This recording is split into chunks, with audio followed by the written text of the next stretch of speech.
दक्षता विकास लगी अत्याधुनिक पाठ्यक्रम, अंतर्जातीय मानर लैबोरेटरी, विदेशरू तालीम प्राप्त दक्ष शिक्षक, विदेश रे इंटर्नशिप और नियुक्तिर सुजोग। भुवनेश्वर वर्ल्ड स्किल सेंटर बा विश्व दक्षता केन्द्र युवपीढ़ी आनी देछि विश्वस्तरीय तालीम अभिज्ञता।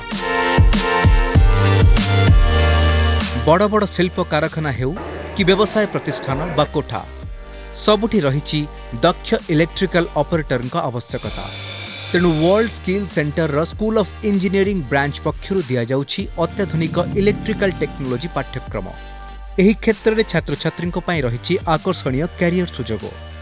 जेहेतु मोर इलेक्ट्रिकल बैकग्राउंड तो मत गोटे स्किल्ड इंजीनियर होगापी मोर बहुत बड़ स्वप्न अच्छी। तो मत ये डब्ल्यूएस आसी सारापर मत सब अपरच्युनिटी मिलूँ कि मुझे कोर्स सारी सारापर मुझे गोटे स्किल्ड इंजीनियर होगी बाहर पारि भल जॉब रे चाकरी करी।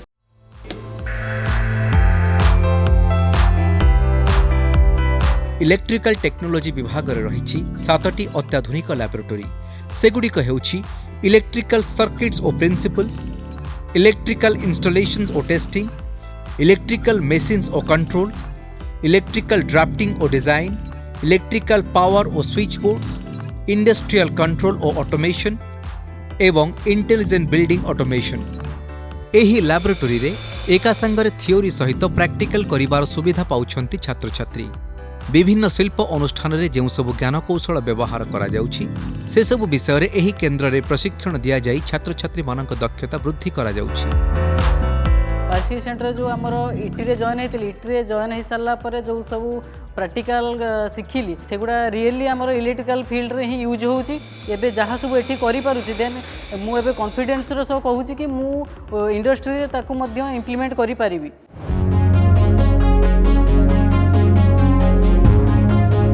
इलेक्ट्रिकल टेक्नोलोजी भली अत्याधुनिक पाठ्यक्रम रे तालीम नेउथुवा छात्र छात्री मानकु विभिन्न केबल वेयरिंग और इंस्टॉलेशन उपर तालीम मिलुछि। एहा सह सिंगल और 3 फेज सर्किट्स, ओवरलोड एवं शॉर्ट सर्किट आदि विषय रे मध्य आवश्यक तालीम दिया जाउछि। जेहेतु आमर आईटीएस आमर नॉलेज पार्टनर तो तांकर स्टैंडर्ड हिसाब रे आमर सब लैब सेटअप होईछि।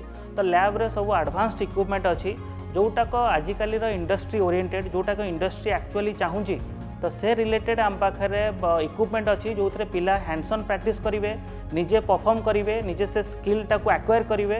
तो से सब फैसिलिटी आमर इटी कोर्स रे अच्छी। ता छड़ा आमर एटी स्टूडेंट एक्सचेंज प्रोग्राम अच्छी एंड स्टूडेंट इंटर्नशिप प्रोग्राम अच्छी।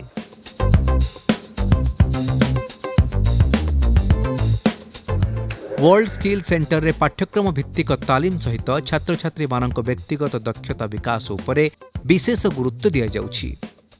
तेणु जीवन कौशल तालीम कार्यक्रम अधीन रे सेमानंकु जोगाजोग दक्षता, व्यक्तित्व और वृत्तिगत विकास, उद्योग विकास आदि उपरे प्रशिक्षण दिया जाउछि। एहा सेमानंक भितरे नियुक्ति लागि आत्मविश्वास वृद्धि करिबारे सहायक हेउछि। सेही परि छात्र छात्री को शारीरिक एवं मानसिक स्तर रे फिट रखिबा लागि योगाभ्यास एवं विभिन्न इंडोर गेम आदि रे व्यवस्था करा जाइछि।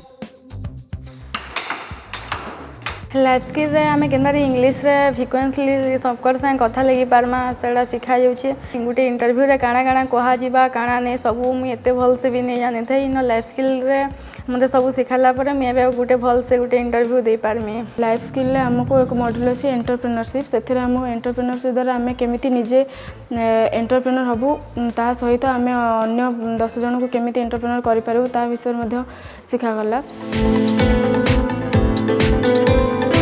एही अत्याधुनिक पाठ्यक्रम अवधि हेउछि 1 वर्ष।